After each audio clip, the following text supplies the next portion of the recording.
ఇది అయిన తర్వాత గ్యాప్ 1 అనేది లాస్ట్ లో ఉండే వస్తుంది. గ్యాప్ 2 డయాఫామ్ వాల్, గ్యాప్ 3 ఇంకొక వాల్ కట్టారు, అక్కడ కాంక్రీట్ వాల్ కట్టారు. అదే మాదిరిగా గైడ్ బండ్ ఒకటి అది కుంగిపోయింది. సరే స్పిల్ వే అప్పుడే కట్టాం, గేట్స్ కూడా అప్పుడే పెట్టాం.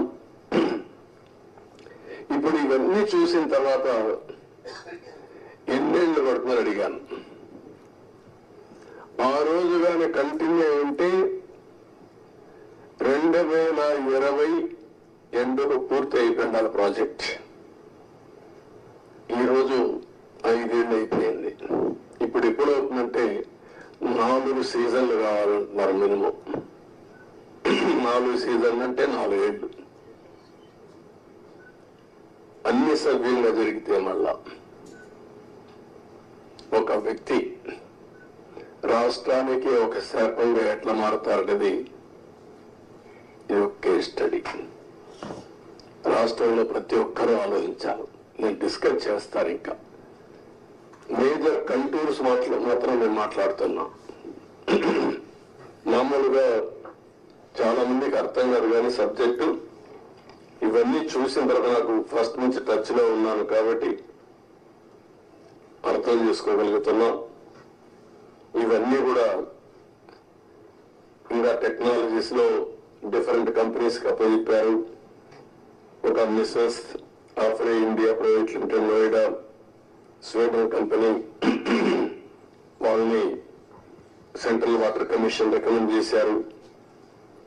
దీని కూడా వైబ్రో స్టోన్ కాలమ్స్ ఇవన్నీ కూడా ఏ విధంగా చేయాలి, ఎట్లా మీరు అక్కడ చూసింటారు. శాండ్ అంతా కూడా గుట్టలు గుట్టలుగా పోసారు. దాన్ని అంతా కూడా కాంపాక్ట్ చేయాలి, అంటే దాన్ని కన్సాలిడేట్ చేయాలి. కన్సాలిడేట్ చేస్తే లీకేజెస్ తగ్గుతాయని. పర్మిసబుల్ లీకేజెస్ కంటే ఎక్కువ లీకేజెస్ స్వీపేజెస్ ఉన్నాయి అక్కడ. అది ఇప్పుడు తెలియదు.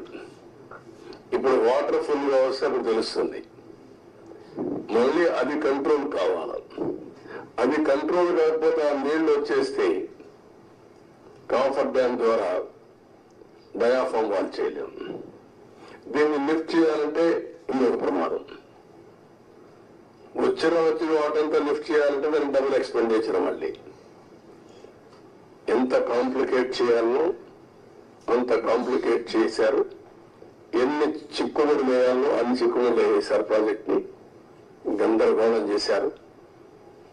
ఇవన్నీ ఇంకా నేను స్టడీ చేస్తున్నా. ఫస్ట్ ప్రైమరీ నేను ఏదైతే